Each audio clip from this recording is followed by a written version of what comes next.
आप देखो बच्चों, क्लास 12 मैथ्स है, चैप्टर 8 है, एप्लीकेशन ऑफ इंटीग्रल्स चैप्टर का नाम है। ये अध्याय 8 पर विविध प्रश्नावली है। अब प्रश्न नंबर 9 बता रहा हूं आपको।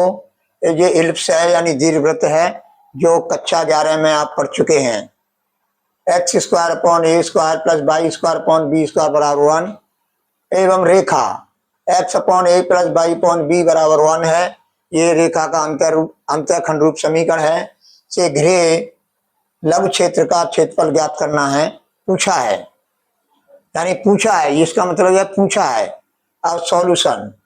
अब मैंने पहले दीर्घवृत्त बनाया, जिसका दीर्घ अक्ष है जो एक्स अक्ष है, और लघु अक्ष है वो क्या है, वाई अक्ष है। अब देखो, ये तुम्हारा दीर्घ अक्ष के सिरे के निर्देशांक 1,0 और इसके होंगे -1,0। अब लघु अक्ष के सिरे के निर्देशांक 0,b और यहाँ पर होंगे 0,-b। जो मैंने यहाँ पर ये दीर्घ अक्ष के सिरे जो है यहाँ पर जो है लिखा नहीं है, और लघु अक्ष का सिरे निर्देशांक यहाँ पर नहीं लिखा है। जो मुझे आवश्यकता है उन सिरों को मैंने निर्देशांक लिखे हैं। अब देखो, ये है तुम्हारा, इस तरह से चित्र बना लिया। अब देखो, रेखा X upon A plus Y upon B बराबर 1 है, अंतःखंड रूप समीकरण है। अब इसका क्या मतलब है कि एक्स अक्ष पर कटा अंतःखंड बराबर ए है और वाई अक्ष पर कटा अंतःखंड बी है।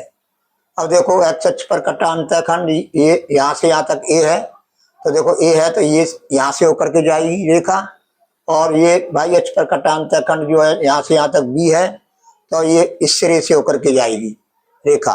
तो इस तरह से ये चित्र बना लिया मैंने। अब क्या है कि जो वो कह रहा है कि से घिरे यानी दोनों, यानी दीर्घवृत्त एवं रेखा से घिरे लघु क्षेत्र का क्षेत्रफल ज्ञात करना है। जो काले रंग से जो छायांकित भाग है, जो मैंने छायांकित कर दिया है, उसका हमें क्षेत्रफल ज्ञात करना है, ये पूछा है। अब इस क्षेत्रफल काले रंग से छायांकित भाग का क्षेत्रफल बराबर 0 से a बाई। बाई का मान कहाँ से लेंगे, दीर्घवृत्त के समीकरण से प्राप्त मान लेंगे। यानी दीर्घवृत्त के समीकरण से बाई का मान लेंगे, और ये into D x minus integration 0 से a, और ये बाई कहाँ से लेंगे, रेखा के समीकरण से प्राप्त करेंगे, इंटू डी एक्स। अब देखो, मैं लिख दिया है स्पष्ट में यहाँ पर, बराबर 0 इंटीग्रेशन 0 से a। यहाँ पर बाई का मान मैंने यहाँ निकाल करके बताया है। देखो, यहाँ पर मैंने बाई का मान निकाल करके बताया है। बाई का मान ये आया है दीर्घवृत्त के समीकरण से, तो मैंने यहाँ पर लिख दिया है -0 से a। अब रेखा के समीकरण से देखो, रेखा के समीकरण से जो बाई का मान प्राप्त किया है, इसको देख लेना। ये बाई बराबर b अपॉन a, कोष्टक में ये -x आएगा, जो मैंने यहाँ पर लिख दिया है। अब है तुम्हारा b अपॉन a। अब इसका जो है हम समाकलन करेंगे। सूत्र होता है 1/2x under a square minus x square plus 1/2 a square sine inverse x upon a, और बड़े कोष्टक में लिख करके इसका समाकलन, और यहाँ पर मैंने लोअर लिमिट रख दिया है, और यहाँ पर मैंने अपर लिमिट रख दिया है। अब माइनस है तो ये b अपॉन a बाहर ले लिया है मैंने, इस तरह से इसमें से ले लिया है। अब समझो, अब a का समाकलन क्या होगा, ax होगा, और -x का समाकलन जो है -x स्क्वायर बट्टे 2 होगा। ये बड़े कोष्टक बंद कर दिया है, और यहाँ पर लोअर लिमिट रख दिया है, और ऊपर अपर लिमिट रख दिया है, बराबर b अपॉन a। अब हम इसमें क्या करेंगे कि x की जगह पर ये अपर लिमिट रख देंगे, तो ये 0 हो जाएगा, तो 0 हो गया। अब यहाँ पर 1/2 a स्क्वायर यानी a स्क्वायर बट्टे 2 है, यहाँ पर x की जगह पे a लिखूंगा, a से कट जाएगा, तो साइन इनवर्स 1 आ जाएगा। माइनस अब माइनस करके लोअर लिमिट रखूंगा, x की जगह 0, तो ये भी 0 हो जाएगा, और ये भी 0 हो जाएगा, तो -0 + 0 हो जाएगा। बड़ा कोष्टक बंद कर दिया, फिर -b अपॉन a। अब मैंने जो x की जगह पे अपर लिमिट रखूंगा, तो a स्क्वायर हो जाएगा -a स्क्वायर बटे 2, और छोटा कोष्टक बंद कर दिया, और माइनस लगा करके ये माइनस लगा दिया। अब x की जगह पे मैंने लोअर लिमिट रख दिया, तो ये प्राप्त हुआ। अब है तुम्हारा, इसको जो हल करेंगे तो बी अपॉन ए तुम्हारा है ही। अब ए स्क्वायर बट्टे 2 है तो ए स्क्वायर बट्टे 2 लिख दिया। साइन इनवर्स 1, साइन में किस कोण का मान होता है 1, π/2, तो गुणा π/2 माइनस, अब इसके बाद 0 है तो माइनस बी अपॉन ए। अब हम यहाँ पर आ गए माइनस बी अपॉन ए इंटू, अब इसको जो हम हल करेंगे इस कोष्टक को तो ए स्क्वायर बट्टे 2 आएगा, और जो ये दूसरा भाग है वो तो 0 है ही, माइनस में 0 है, तो ये हो जाएगा माइनस बी अपॉन ए इंटू ए स्क्वायर बट्टे 2।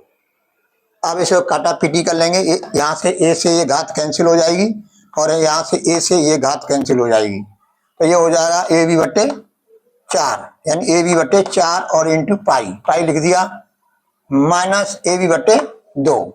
अब मैंने क्या किया, यहाँ से ए बी बट्टे 4 यहाँ से एक मैंने कॉमन ले लिया है, तो कॉमन ले करके कोष्टक में क्या आएगा, π-2 आएगा, और ये वर्ग इकाई। इस तरह से इस प्रश्न को हल किया, यानी ये काले रंग से छायांकित भाग है उसका क्षेत्रफल आ गया।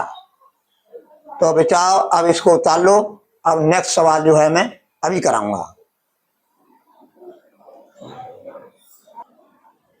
अब देखो बच्चों, ये प्रश्न नंबर 11 है। समाकलन विधि का उपयोग करते हुए वक्र x का मॉडुलस प्लस y का मॉडुलस बराबर 1 से घिरे क्षेत्र का क्षेत्रफल ज्ञात करना है। अब ये जो रेखा है, इस वक्र है, जो ये वक्र है, इनसे 4 रेखा बनेंगी। क्या बनेंगी? 4 रेखाएं बनेंगी। x प्लस वाई बराबर 1, x माइनस वाई बराबर 1, और माइनस एक्स प्लस वाई बराबर 1, और माइनस एक्स और माइनस वाई बराबर 1। इस तरह से ये जो है 4 रेखाएं प्राप्त हमको होंगी। अब ये क्या है, x और y, यानी x और y दोनों के मान ग्रेटर देन इक्वल 0, उसके लिए जो है x प्लस वाई बराबर 1 हो जाएगा। इसी तरह से x इज ग्रेटर देन 0 और y इज लेस देन 0 से ये प्राप्त होगा, इससे ये प्राप्त होगा। इसी तरह से अन्य 2 समीकरण ये प्राप्त होंगे। अब मैंने ये समीकरण, रेखा के समीकरण प्राप्त करूंगा, कैसे ये आकृति बनाऊंगा। अब देखो, ये जो रेखा है ये x अक्ष को कहाँ काट रही है और y अक्ष को कहाँ काट रही है, तो हम लिखेंगे समीकरण फर्स्ट में x बराबर 0 रखने पर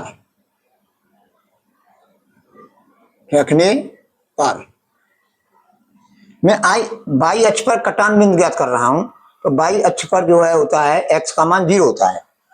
तो देखो, x बराबर 0 कर दिया मैंने यहाँ पर, तो y बराबर 1 आएगा।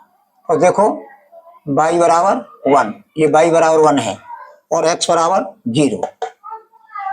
अब ये है तुम्हारा x प्लस y, ये रेखा है, ये इस बिंदु से होकर के जाएगी, और जो है y बराबर 1, तो ये बिंदु हो गया तुम्हारा 0,1, यानी ये बिंदु हो गया 0,1।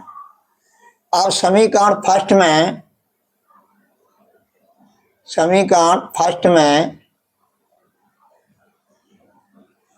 y बराबर 0 रखने पर x का मान जो होगा, अब y बराबर 0 कर देंगे, x का मान 1 आ जाएगा, तो ये हो गया तुम्हारा 1,0। अब ये रेखा जो है, ये रेखा है, ये 0,1 बिंदु से होकर के जाएगी, 0,1 और 1,0, इन 2 बिंदुओं से होकर के ये रेखा जाएगी। x प्लस वाई प्लस 1 जो रेखा है वो उन 2 बिंदुओं से होकर के जाएगी। अब यहां पर देखो, माइनस एक्स प्लस वाई बराबर 1, माइनस एक्स प्लस वाई बराबर 1। अब लिखेंगे हम समीकरण थर्ड में, समीकरण थर्ड में x बराबर 0 रखने पर तो y का मान क्या आएगा। समीकरण थर्ड में x बराबर 0 कर देंगे तो y का मान 1 आएगा। तो ये हो जाएगा बिंदु,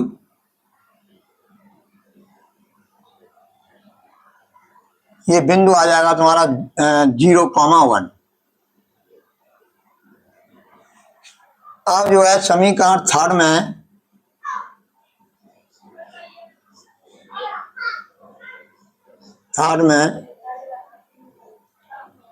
y बराबर 0 रखने पर,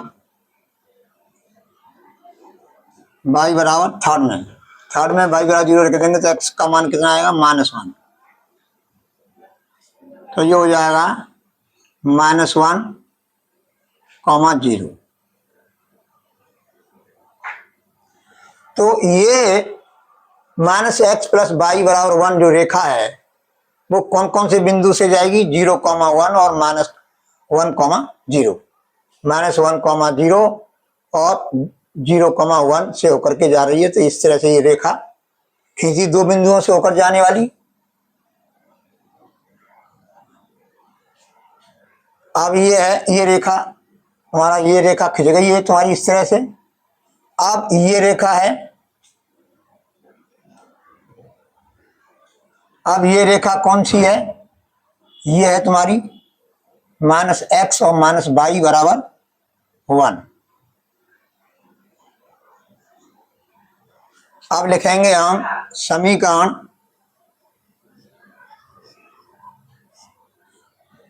सेकंड में। अब सेकंड देखो, ये कौन कौन से बिंदु से लेके जा रही है। अब ये हो गया तुम्हारा, ये हो गया, और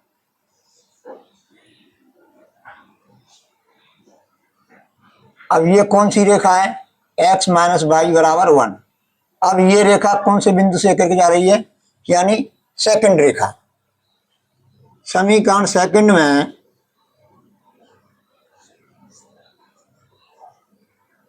x बराबर 0 रखने पर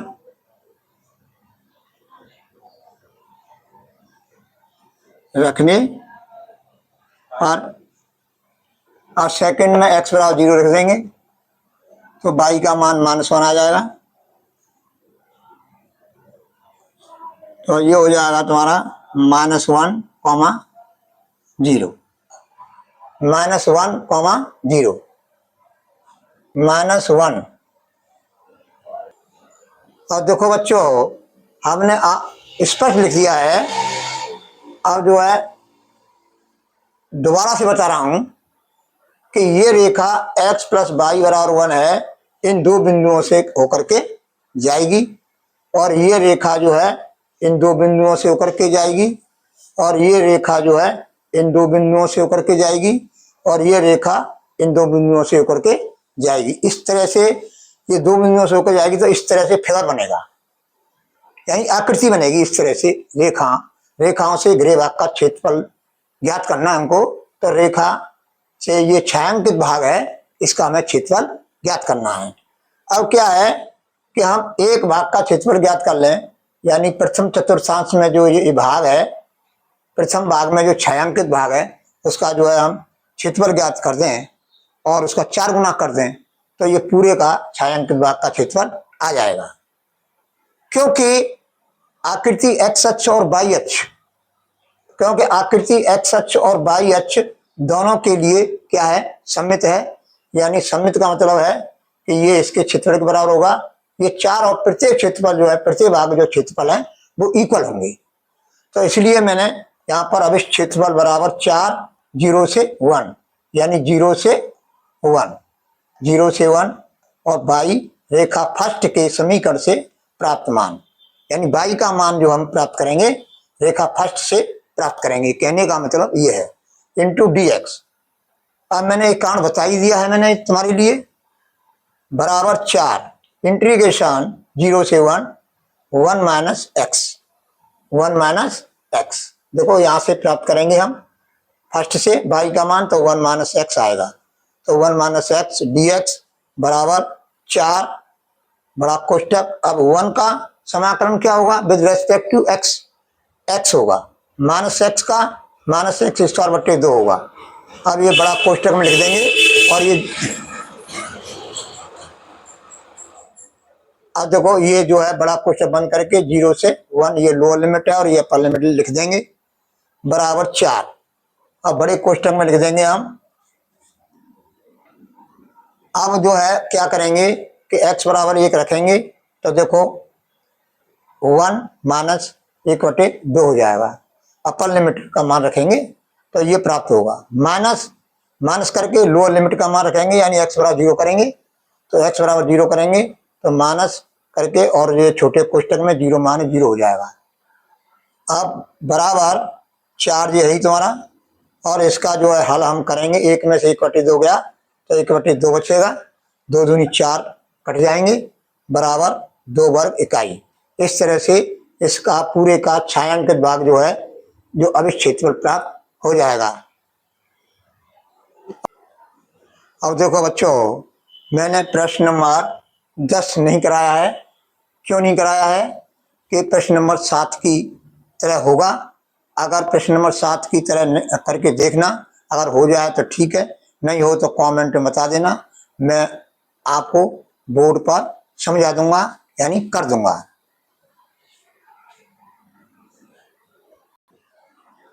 देखो बच्चों अब इसके अलावा जो तुम्हारे प्रश्न रह गए हैं वो सिलेबस से तुम्हारे से बाहर हैं, सिलेबस में नहीं है।